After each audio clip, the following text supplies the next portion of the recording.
Hi, are you an artist who is struggling with figuring out what makes you unique? How can you be different than all the other artists in the world? Well, so am I, and I've been painting for more than 20 years, and through all that time, I did a lot of reflection and self-discovery, and so I wrote this book called The Spiritual Artist.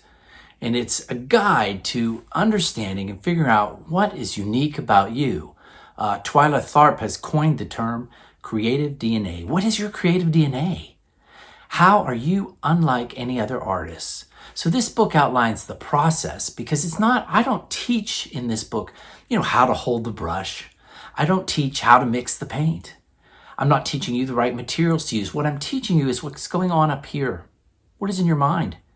How can you use your mind, or rather turn off your mind, in order to let out that creative impulse that drives and flows through every single artist? So there's exercises in this book. Each chapter can be read alone, randomly. It's all sort of like The Artist's Way. It follows that routine, but I think it's better. I think it has a lot more to teach. It has 20 different chapters, everything from stopping that judgmental thoughts that are flying through your head when you paint, to learning how to be present and ground yourself before you even enter the studio, to realizing who you are. What is it that flows through you? Some greater power, and recognizing that power and knowing how to tap into it when you need it, and which is actually all the time.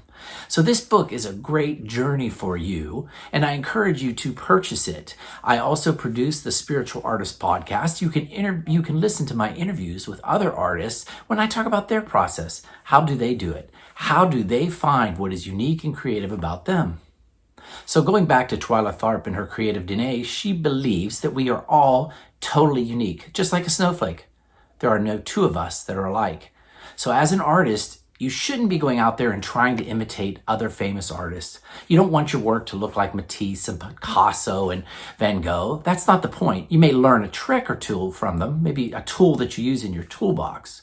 But what you want to do is you want to learn what is in you, what is unique to you, what shapes, what type of tools are really relevant to you and your creative experience. So that's what this book will walk you through, and it'll help you find those tools and consciously deliver artwork that is unique. And so I promise you, after 20 years, I have found several different what is me moments, and I have several different styles. There is no end to what is unique about you.